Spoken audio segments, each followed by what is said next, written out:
Hey, it is Troy Stavros with Doorbell Real Estate, and today I want to go over an article that I wrote about how to handle multiple offers on a house. Obviously, today, with the market being as crazy as it is, especially here in Knoxville and all over the country, sellers are dealing with getting multiple offers on their homes. And this article is just to discuss what things you need to be looking at when you're deciding on which is the best offer to take. So let's just dive in here. Beginning of the article here says, even during the current pandemic, hot sellers market is still holding strong across the country. Many cities, including Knoxville and Farragut, all over the country, buyer demand is up while inventory remains historically low, often leaving home buyers to battle it out in multiple offer scenarios and sellers trying to navigate it all. So having multiple offers on your home is great.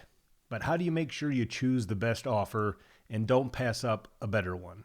So with multiple offers on homes becoming the norm in hot markets, knowing how to navigate these situations is vital to ensure you're making the best possible choice for you.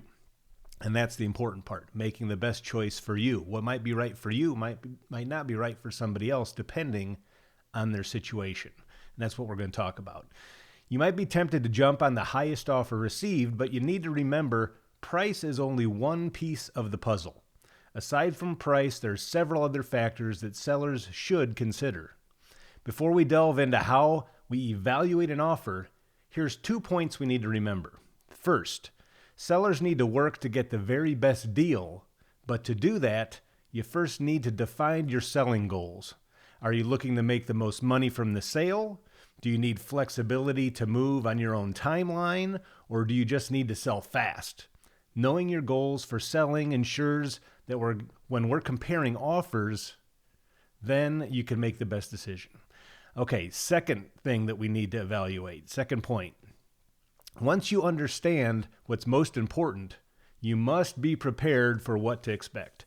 Based on your sales goals, you must be aware which terms you need to pay attention to and what these terms mean, even before you start receiving offers. Taking the time to learn this before receiving offers will allow you to understand and evaluate offers more easily when they come in. Okay. The key to evaluating offers is making sure the offer terms align with your goals. So whenever you receive an offer on your home, an effective way to analyze the offer's different facets is by grouping offer terms into 3 different categories. And the 3 categories are speed, certainty, and price. Those are the 3 things we want to look at when an offer comes in. First, let's talk about speed. How fast do you want to move? Although speed mostly revolves around the closing date, there are a few other factors to consider, but we'll start with the most obvious. First, the most obvious, what is the closing date and does it work with your timeline? This one's pretty self-explanatory. When does the buyer want to close on your home? But more importantly, how closely does this date align with your timeline? If you're looking to move out as soon as possible, a more immediate date is probably ideal. But if you're waiting to close on a new home, you might be looking for something that's a little bit more flexible. Okay, second point, how flexible is the buyer on timing? If your circumstances require you to move on a specific timeline, is the buyer willing to wait to accommodate that? More flexible buyers might present an offer with a leaseback option, which could be an excellent alternative for you if you need to buy yourself some time before moving out. So, the third, when does the offer expire? Many offers include an expiration date. Well, actually, all offers include an expiration date set by the seller. They have to in the state of Tennessee. This date can be a good indicator of how fast the buyer is looking to move to close the deal. However, this can sometimes put sellers in a tricky situation, especially when there are multiple offers on the table and you need to decide within a short time frame. So, when you're looking at speed, what is the closing date? How flexible is the buyer on timing? And when does their offer expire? Okay, let's look at the next aspect, certainty. How qualified is the buyer? So we've looked at speed and what that is in an offer. Now let's look at certainty. Once we've considered how well the offer aligns with your timeline through speed, we move on to evaluating the certainty of the offer. Is it an all-cash offer? Most times, all cash offers mean quicker and less risky sales, which is what makes them most appealing. The primary benefit of an all-cash offer is not having to worry about the possibility of an appraisal coming in too low. Although that being said, a cash offer could still have an appraisal contingency, so make sure you look out for that. The other thing that is great about an all-cash offer is you don't have to worry about third-party financing falling through.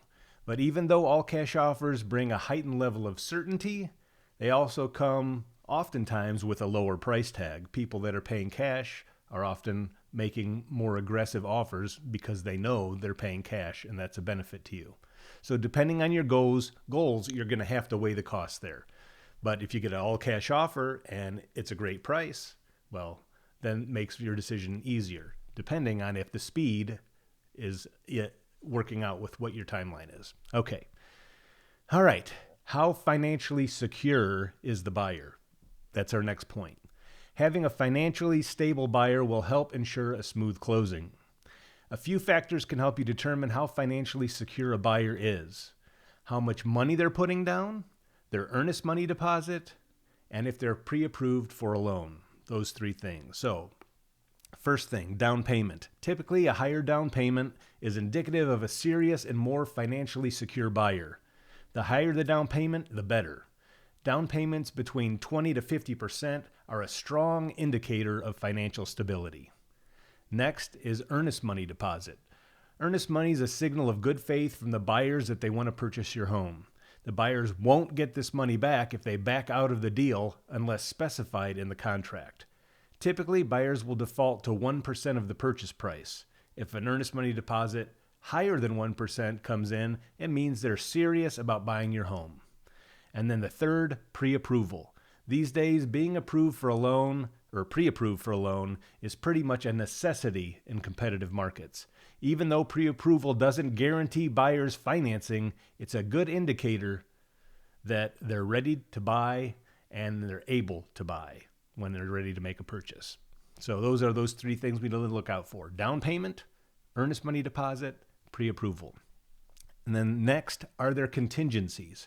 When a buyer submits an offer with contingencies, they're stipulating additional requirements that must be met before the sale can be finalized.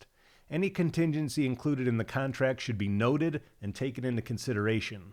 When looking at offers, it's critical that you understand how contingencies might impact your sale. Financing, appraisal, inspection contingencies, those are all pretty standard. Although home sale contingencies are also common, they do add another layer of complexity to the deal. In any case, the fewer contingencies, the fewer chances the buyer has to back out of the sale. And throughout the pandemic, we've seen buyers waiving contingencies to present a stronger offer. So far we've looked at the speed. So if the timing works for you, look at that. If the strength of the buyer and their money looks good, look at that. And then contingencies is super important to look at. So those are the things we're looking at so far. All right. The last point, price. How much are they offering? Although price is pretty self-explanatory, there's a few additional factors to always take into account when evaluating an offer because they'll end up affecting your net proceeds.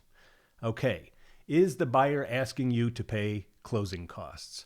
Generally, both buyers and sellers are responsible for paying their own portion of closing costs. But oftentimes you'll see buyers who may be pushing the limits on what they can afford, asking the seller to pay a portion of their closing costs. In today's competitive market, they're mostly making offers above list price and then asking for you to pay closing costs. Obviously, this reduces your net proceeds, so be wary of this when comparing offers. This can also be an issue when they're offering over list price and asking you to pay closing costs. This can also be an issue when it comes to an appraisal, as the higher price that they've had to offer in order to get closing costs paid might be higher than the appraised value of the home, which could cause big problems down the road. Research shows that over 30% of deals that fall apart before closing are because of appraisal-related issues. Next, is the buyer requesting that you pay for a home warranty? Although home warranties aren't required, many buyers choose to purchase one for peace of mind. For example, it's standard for sellers to pay for the home warranty for the buyer in Tennessee, but buyers might also choose to pay for it themselves to make their offer more appealing. A home warranty could cost you anywhere from $350 to $700, so that's definitely something you want to keep in mind because it can lower your net proceeds. And next is the buyer offering a leaseback, and at what expense. If you're requiring a more flexible timeline, buyers who are in the know might add the option for a leaseback to their offer, giving you the flexibility to move out on your own terms. Typically, the buyers require you to pay rent during that time, but in competitive markets, buyers might agree to lease at an under-market rate or nothing at all. This is a gesture that could end up saving you a nice chunk of change. Now, when it comes to navigating multiple offer situations, it's important to conduct a comprehensive analysis. But when you receive 5, 10, or maybe even more offers, thoroughly evaluating each one is no easy task. So we like to navigate these situations for our clients, and we do it regularly. It's important to have a trusted advisor with an experienced set of eyes guiding you on what is typically the sale of your most expensive asset. So if you're dealing with one of these situations, congratulations, you've got multiple offers on your property. But if you're getting ready to sell and you think that this might happen, which it just very well might in this competitive market, definitely get with somebody that's knowledgeable and trusted and can give you a great set of advice and that can look at that offer and show you all these things that we've talked about to help you compare to pick the right one for you.